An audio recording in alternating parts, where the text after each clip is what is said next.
Hello all, welcome to our channel. In the series of Constitution of India, previously we have seen about the fundamental rights of our constitution.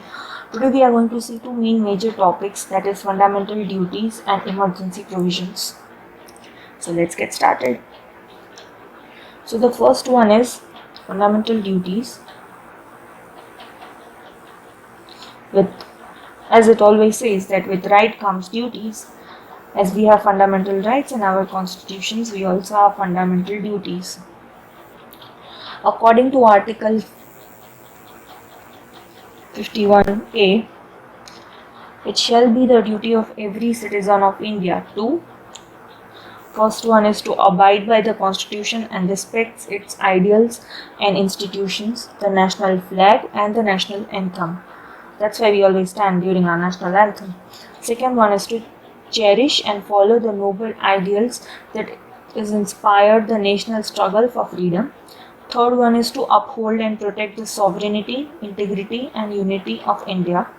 Fourth one is to defend the country and render national service when called upon to do so. Fourth one is to defend the country. Fourth one was to defend the country. The fifth one is to promote harmony and spirit of common brotherhood amongst all the people of India, transcending religious, linguistic, and regional or sectional diversities, and to renounce practices derogatory to the dignity of women. Sixth is to value and preserve the rich heritage of country's composite culture. Seventh is to protect and improve the national environment, including forest, lake, rivers, wildlife, and to have all compassion for all living creatures. Eighth is to develop the scientific temper, humanism, and the spirit of inquiry and reform. Ninth is to safeguard public property and to abjure violence.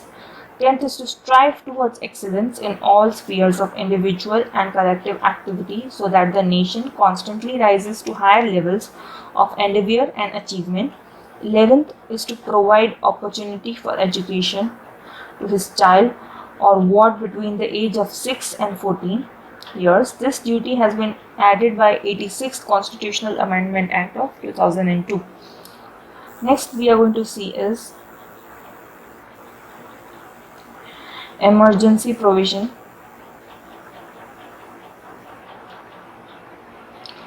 Article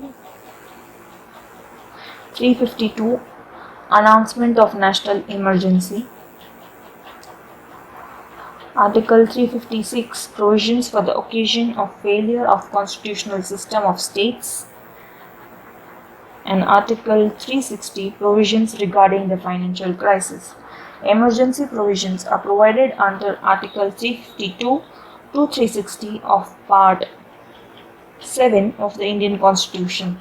The provision of this crisis is considered a distinctive feature of the Indian Constitution because it can protect the country. The central government has unique powers in the time of crisis. Now there is a little more to add to the entire topic, that is the sources of constitution. So I'll just brief about to which countries did India refer while building its constitution. As you all know that Indian constitution was built referring many countries. So there were many countries constitutions which were referred before making ours, but these were the countries whose constitutional ideas were implemented in our constitution in a major proportion. First was US Constitution, that their fundamental rights, independence of judiciary, judicial review, impeachment of president, removal of Supreme Court and High Court judges, and post of vice president, that was taken from US Constitution. Then was Irish Constitution, directive principles of state policy, the nomination of members of Rajya Sabha and method of election of president was adopted from Irish Constitution. Australian Constitution was referenced for concurrent list, freedom of trade, commerce and intercourse, and a joint seating of the two houses of parliament. Then Weimar Constitution of Germany was referenced for suspension of fundamental rights during emergency. Then fundamental duties and the ideal of justice, that is social, economic and political, in the preamble was adopted from Soviet Constitution, that was USSR and that is now Russia. French constitution was referenced for ideals of liberty, equality and fraternity in preamble.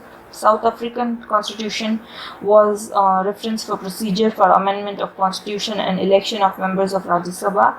And lastly, Japanese constitution was reference for procedure established by law. So this was a very small topic as for how sources of constitutions were, what were the sources of constitutions. So here we come to an end of the salient features and characteristics of the Constitution of India. Thank you for watching this video. Please stay tuned to the entire series. Please do like, share and subscribe our channel. Thank you.